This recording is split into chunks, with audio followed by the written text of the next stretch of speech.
Tapi sebelumnya kita mau dengar masing-masing nih cerita perjalanan masing-masing dari Pak Ragil, Pak Markus, dan Pak Mizan. Bagaimana dulu mereka memperjuangkan atau mencoba menjadikan setiap manusia menjadi murid Kristus, betul Pak? Ya. Dan akhirnya bagaimana mereka menemukan Islam dan kembali ke Islam, ya. Kita mungkin supaya tidak terlalu panjang lebar, saya mau mulai dulu dengan Pak Ragil. Boleh Pak ya? Boleh Pak, silakan diceritakan awal mula dulu Bapak sebelum menjadi pendeta sampai menjadi pendeta dan akhirnya kembali ke Islam Pak. Monggo Pak. Assalamualaikum warahmatullahi wabarakatuh. Waalaikumsalam. Alhamdulillah wa syukurillah wa pemirsa yang dirahmati Allah, perkenalkan nama saya Agustinus Sri Urip Ragil Wibowo. Suaranya boleh agak keras Pak. Saya saingan sama sebelah sama ya. Perkenalkan nama saya Agustinus Sri Urip Ragil Wibowo, dilahirkan dari keluarga pimpinan gereja di Bandung. Bapak saya ketua PGW. PDW. Pimpinan Gereja Wilayah Jawa Barat. Oh, PGW. PGW. Kemudian ibu saya juga aktivis, seorang guru, juga dosen. Nah, alhamdulillah saya sejak kecil memang sudah diasuh di lingkungan gereja. Kami 5 bersaudara. Dari kakak saya yang pertama militer, yang kedua dokter, yang ketiga dosen di ITB, yang keempat kakak saya militer lagi, kemudian yang kelima saya. Nah, karena saya anak kelima dan sejak kecil memang tidak pernah pisah dengan ibu saya, sehingga apapun yang diamanahkan ibu itu saya selalu mengatakan iya. Termasuk setelah lulus SMA. Setelah lulus SMA, ibu saya mengatakan, kakak-kakakmu nggak ada yang mau meneruskan perjuangan bapak. Sekarang bagaimana kamu gitu. Sehingga saya mengatakan iya. Walaupun dalam hati sebenarnya menolak. Saya sempat kuliah di Sumatera Selatan, di Palembang, untuk menghindar sebenarnya. Jadi saya kuliah double di Bandung sama di Palembang. Nah, setelah selesai S1 di Institut Injil Indonesia Bandung, kemudian ngambil S2 di STTAAP, Sekolah Tinggi Teologi Asia Pasifik, Bandung. Juga kalau orang Bandung mesti kenal itu Pinus Teduh. Nah, disitulah kampus kami. Nah, setelah selesai kemudian ibu menyarankan untuk kami mengikuti aplikasi penggembalaan. Itu kalau dilakukan di dalam negeri itu banyak sekali persyaratan dan mungkin 1-2 tahun tidak akan selesai. Harus ke gereja sana mengikuti pelayanan aturan gereja A, B, C, D itu. Ya istilahnya itu kalau di dalam Islam dai hijrah lah mungkin seperti itu, itu ya. Tapi pindah-pindah dari gereja A, gereja B dan tidak boleh satu kota. Sehingga ada aturan kalau ke luar negeri cukup punya lisensi. Punya lisensi artinya kalau punya kayak sertifikat lah gitu. Itu sudah dianggap bisa mewakili. Sehingga pada waktu itu tahun 87-88 saya berangkat dari Indonesia pertama ke Jerman. Jerman Pak? Jejar Kauman Pak, bukan? Di Stuttgart. Oh, Stuttgart. Jerman beneran berarti kalau gitu ya? Di Stuttgart. Terus? Di sana kami bersama dengan di Epstein. Ada program Missionary Training Center. Nah, kami mengikuti waktu itu Ward Sinumen, pimpinannya pendeta Ward Sinumen, mengikuti kayak lokakarya gitu. 2 minggu di sana, kemudian pindah ke New Zealand. Oh, New Zealand. New Zealand. Karena itu lembaga-lembaga dakwah yang sangat dominan pada waktu itu, tahun 80-an itu. Dari New Zealand kami pindah ke Korea Selatan, di Jeongji.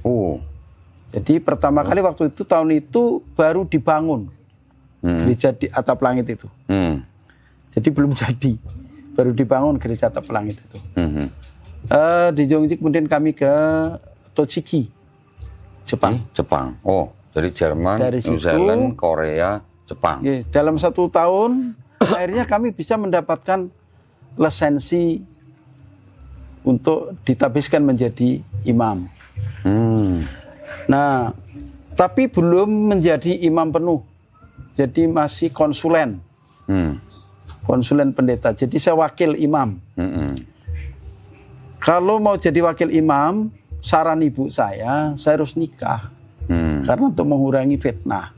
Nah, ini bedanya Katolik dengan Protestan. Kalau Katolik imam tidak boleh nikah, kalau kawinnya tidak pernah cerita sama kita. Tapi kalau Protestan di gereja kami ya harus nikah dulu karena untuk mengurangi fitnah. Kebetulan ibu saya punya kenalan seorang guru juga, teman ibu saya. Nah, waktu itu bukan dijodohin, dipertemukan, kemudian kami nikah. Nah, jam 9 pagi nikah, jam 3 sore istri saya harus berangkat ke Manila. Karena masih ada kegiatan di sana. Hingga kami bisa. Nah, karena istri saya ke Manila, saya akhirnya berangkat ke Stuttgart. Ke Jerman lagi? Untuk mengambil sertifikat. Tuh. Nah, istri saya pulang 3 bulan dari sana, baru ditabiskan menjadi gembala sidang. Di GPPII. GPP. Alasan. Gereja apa tuh Pak? Gereja Presbyterian Pembaharuan Injili Indonesia. Pembaharuan Injili. Jadi itu aliran Metodis. Ya. Di Yogyakarta. Dari Yogyakarta ternyata ada beberapa hal yang memang saya belum tahu. Ya. Apa peta dakwah. Mungkin kalau sudah kenal Mas Markus enak saya. Tapi karena enggak belum. Jadi saya itu justru malah datangnya ke Pak Bupati waktu itu. Pak Bupati Gunung Kidul. Kemudian Kakan Sospol, kebetulan Kakan Sospolnya adalah non-Muslim. Saya datangi ke sana, saya minta tolong wilayah yang paling aman di sini mana? Untuk penginjilan. Tapi saya nggak ngomong untuk penginjilan, untuk kita untuk berbagi kabar kasih lah, gitu. Berbagi kasih gitu. Iya. Mas, ini daerah Panggang. Oh gitu, ya. Akhirnya kami ke sana. Di sana saya membuka program income generating project. Jadi program penambahan ekonomi masyarakat. Diterima baik oleh Pak Lurahnya, kebetulan non-Muslim. Oke. Pak Camatnya non-Muslim. Terus Kapolseknya waktu itu juga non-Muslim. Saya didukung penuh oleh beliau-beliau. Dan Demnya juga walaupun bukan non-Muslim, takut sama kakak saya yang di Mabes. Jadi dukung saya. Nah, setelah berjalan kurang lebih 3 tahun, ya tahun 89 saya masuk sampai tahun 91, sudah ada kader, apa istilahnya itu, calon-calon anak Tuhan ini. Calon-calon anak Tuhan. Potensial gitu. Potensial. Iya. Potensial. Sudah ada lebih dari 300 orang dari penjaringan sekian ratus orang yang sudah oke itu sekitar 300 orang. Nah, tahun 93 ini mulai malapetaka. Apa tuh Pak? Bagi kami. Masuknya Kiai Haji Jalal Muhsin dengan kod dakwah pedesaan. Nah, ini. Jadi ini menurut pendapat saya ini luar biasa. Iki kok iso begini nih gimana? Dan itu tidak kami ketahui. Jadi pada waktu itu tim yang ada di bawah itu mengatakan pada saya, Mas, dakwah kita diganggu. Saya tanya Pak Lurah. Pak Lurahnya waktu itu dukung kita karena mereka memang non Muslim. Tapi Pak Careknya ini anti sebenarnya mengemuka manis di depan aja. Pak Yusuf Sumaryono almarhum. Itu manisnya bukan main di depan saya, tapi di belakangnya tuh dia ngorek-ngorek orang gitu. Nah, ini pengkhianat Pak cari. Nah, setelah itu kurang lebih kita akan mau ada baptisan massal karena gereja di Giri Sekar itu udah jadi. Jadi kita mau akan ada baptisan massal itu 300 orang pada waktu itu. Terakhir pertemuan tinggal 15 orang. Wah, padahal dari mana? Tahu-tahu saya terima surat dari Pak Jalal Muksin. Tulisannya itu tulisan tangan. Kepada yang terhormat Pendeta Agustinus. Gitu. Mohon maaf Mas Pendeta, terima kasih atas pembinaan ekonominya terhadap warga saya, tapi sholatnya tak bina dewe. Oke. Loh, iki piye iki? Lahir cetok iki. Nah, karena ada surat itu, akhirnya saya kepingin ketemu. Saya ingin ketemu. Tolong saya pertemukan dengan penulis surat ini. Saya kira seumuran saya itulah, seumuran saya tak ajak gelut. Cuma udah sepuh, pensiunan kepala sekolah Muhammadiyah, Noto Prajan. Lah, piye aku nek kalau piye sepuh. Nah, bapak saya ngajari itu harus hormat pada yang sepuh. Lah itu nantang dia. Lah iki wong tua kurang ajar, nantang nih. Gini aja Mas Pendeta, kita dialog tentang keimanan masing-masing. Saya bilang, oh siap Pak Kiai. 3 bulan sebelum saya dialog dengan Pak Jalal, saya tuh dialog dengan seorang ahli Quran, betul-betul ahli, luar biasa. Namanya Kiai Samsudin Nur dari Lombok. Saya dialog di Surabaya. 3 bulan dialog dengan saya, dia masuk Kristen. 3 bulan? 3 bulan. Sekarang jadi pendeta besar di Kaligawe, Semarang. Ketua wilayah GPPS, Gereja Pantekosta Pusat Surabaya. GPPS. Jawa Tengah. Tahu. Mobilnya Alphard. Kurang lebih 6 bulan yang lalu saya ketemu, saya pakai kijang merah. Tahun 90-an, dia pakai Alphard. Dia menghina saya. Loh, Pak Kiai, mobilnya mana? Padahal tahu itu kita sama-sama ngisi bensin. Saya bilang itu, maaf sekali Pak Pendeta, itu tidak dibawa ke neraka nanti. Tinggalkan saja. Besok kita diskusi Pak Pendeta. Oh iya. Kalau itu sih nggak begitu menyakitkan. Pikir saya biasa. Di Malioboro, saya naik motor, boncengan sama anak saya. Anak saya kan kecil waktu itu masih TK lah. Ibu-ibu yang dulu hidupnya saya yang nyantuni, anaknya sekolah saya yang bayarin, ketemu Pak Kiai. Saya kira setelah jadi Kiai kendaraannya roda 10, gitu. Tangannya roda 2 juga. Tronton maksudnya. Wah, ini nek orang ibu-ibu tak keplak. Ya. Tapi saya bersyukur pada Allah. Ternyata dari omongan-omongan mereka itu menjadi doa positif untuk saya. Nah, saya jadi hamba Tuhan, gembala sidang itu efektif 7 tahun. Nah, dari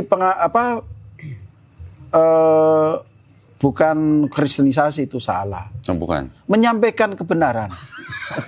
Bedanya karena apa, di dalam gereja itu ada 3 tugas panggilan gereja. Ya. Berbakti, bersaksi, dan melayani. Aku bersaksi kepada orang-orang, mereka tertarik. Nah, dari ketertarikan mereka itu, untuk Jateng DIY itu sekitar 1.000 orang lah. 1.000 orang Ya, masuk Kristen? Masuk Kristen. Waduh. Dan itu dibuktikan, bukan hoax.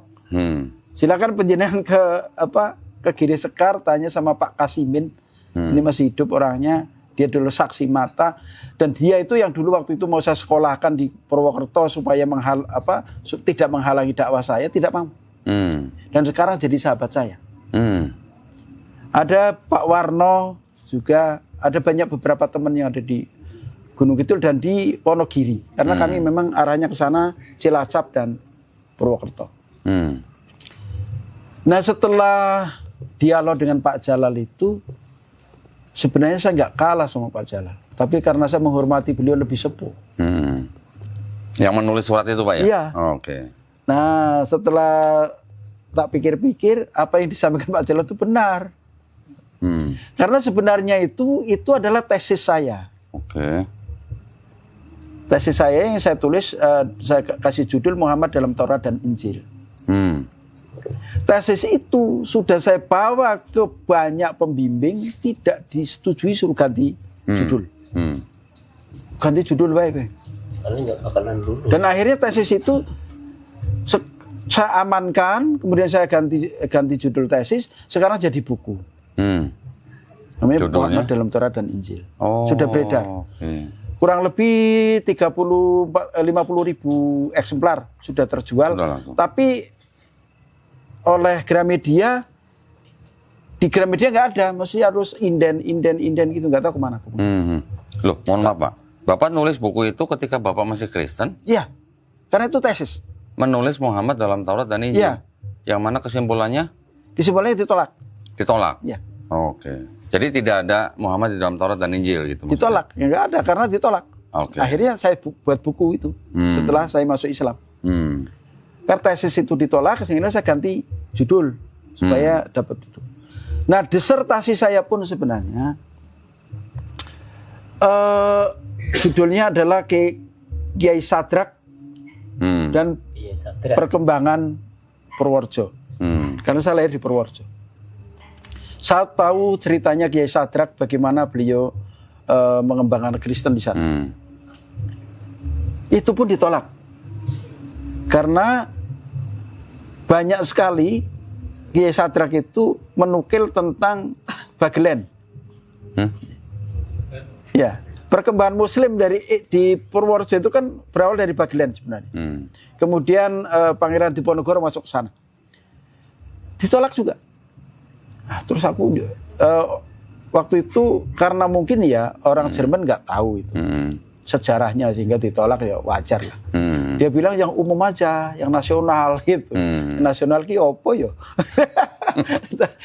Karena nggak begitu paham, saya cari lagi judul yang lain yang alhamdulillah bisa diterima.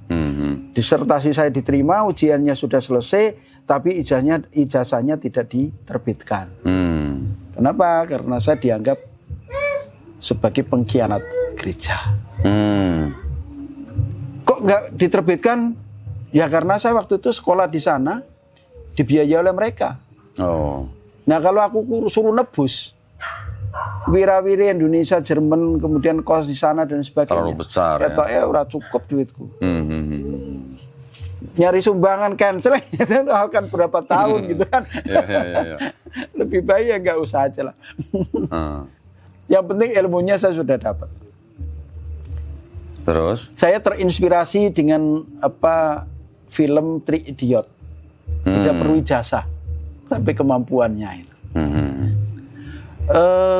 Pemirsa yang dirahmati Allah, Kohta. Setelah saya berdialog dengan Pak Jalal selama 3 bulan itu, kemudian tambah 3 bulan lagi, akhirnya jadi 6 bulan. Kesimpulannya adalah bahwa apa yang disampaikan oleh Pak Jalal itu semua bersumber kepada Alkitab. Saya tanya, Pak Jalal belajar Alkitab di mana? Otodidak. Nah ini, sing angel, penerusnya nggak ada sampai hari ini. Didokumentasikan nggak Pak dialognya? Kalau nggak salah didokumentasikan waktu itu. Ada, sampai sekarang masih ada? Ya, banyak orang waktu itu saksinya mahasiswa IAIN yang ngumpul di sana. Ada Mas Pardi, ada Kiai Harun Al-Rosid, ada banyak beberapa teman yang sekarang masih itu ya Kang Pardi itu. CDP, sekarang CDP ke Fahru. Nah, maksud saya bukan didokumentasikan foto, ditulis nggak Pak dialognya? Enggak. Karena waktu itu ya mungkin kami tidak begitu peduli dengan itu. Cuma ya, setelah setelah kami selesai saya mengatakan, Pak Jalal saya nggak kalah tapi ngalah. Waduh. Pak Jalal mengatakan, tapi janjine nganu loh Mas, sing kalah melu sing menang gitu. Oh ya, Pak Jalal nggak apa-apa, siap gitu. Saya bilang siap. Ternyata di situ Pak Jalal sudah nyiapkan notaris. Itu hebatnya Pak Jalal, bukan licik. Kalau mikir saya kurang ajar ini orang. Gitu. Tapi itu hebat itu. Ya. Sekarang mungkin Pak, kalau penjenengan Perso yang Jogja mesti Perso, Daliso Rudianto. Notarisnya itu Pak Daliso. Kondang sekali. Waktu itu kemudian disaksikan oleh beberapa tokoh. Ada Ustadz Umar Budiargo waktu itu juga hadir di sana. Ada banyak lah ustadz-ustadz lah, teman-temannya Pak Jalal itu termasuk murid-muridnya Pak Jalal. Saya disahadatkan di kantor KUA Mantri Jeron oleh Pak Jalal, disaksikan oleh KUA Pak Bukhori waktu itu. Nah, karena sertifikat masih ada, jadi saya tahu namanya tuh dari surat syahadat itu. Ya. Setelah saya keluar dari sana, saya masih punya utang. Utang itu waktu itu kan bulan November saya syahadat. Utang untuk khotbah Natal di Jongji, Korea Selatan. Itu sudah jadi. Gereja atas atap langit itu, ya di tengah laut itu, sudah jadi. Saya berangkat. Tetap berangkat. Sudah bersyahadat. Iya. Waduh. Opo maksudnya Pak? Ini jujur kan? Kan jujur kok. Udah bersyahadat mau khotbah juga. Waduh.